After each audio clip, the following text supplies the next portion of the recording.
Well, thank you for joining me on a Prairie Christmas. When I think of Christmases, I think of snow.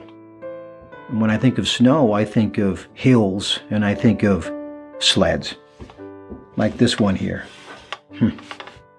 Now, everybody has a memory of a hill when they were a kid, or sledding or sliding, depending where you're from. The name changes a little bit.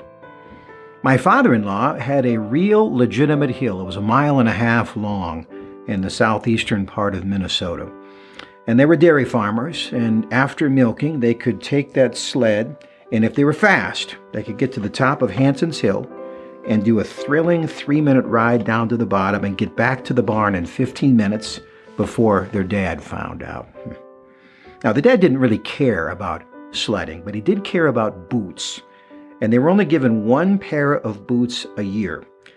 Now, if you went on that hairpin curve, you had to drag the toe of your boots to make the corner, and he didn't like that.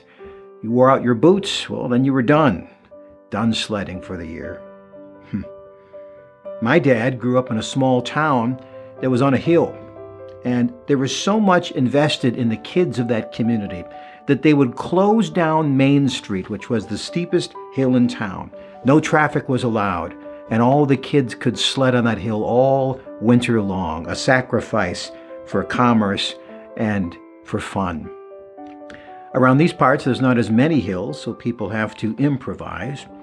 I remember a man named Marv who said that his dad, they had 12 kids in the family, would take him out on the tractor and pop that tractor in the road gear and send him jouncing along the plowed fields with a saucer behind, and he'd spin the wheel and they'd crack the whip, all go flying.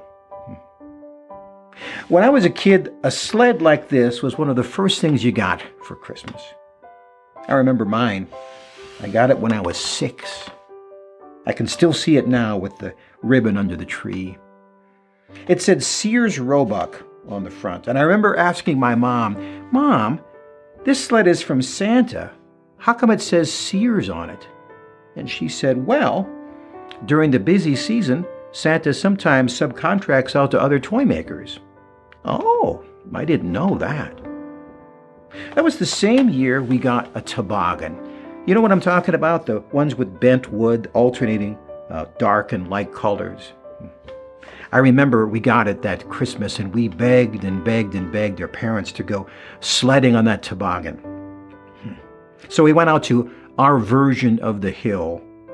My dad was on the front, and then it was my oldest brother, and then my sister, and then me, and then my mom on the back, and we'd wrap our legs and arms around each other and hold on to the rope handles. And we went down that hill. It had rained the night before and then frozen, so there was a crust of ice.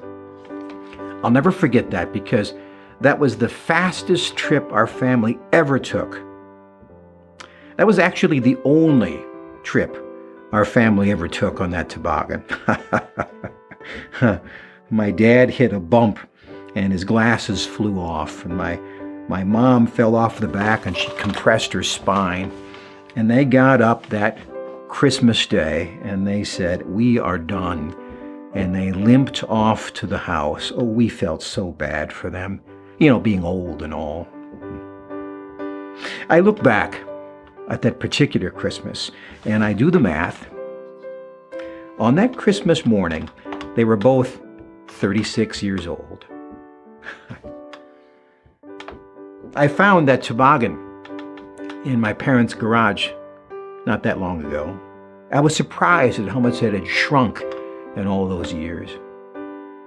And the sled, oh, it's like it knows it's not going to get used again.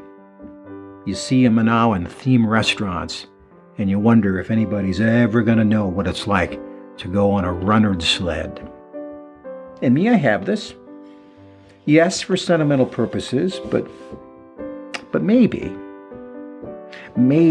this year, if my back holds out, I'll give it one more glorious run.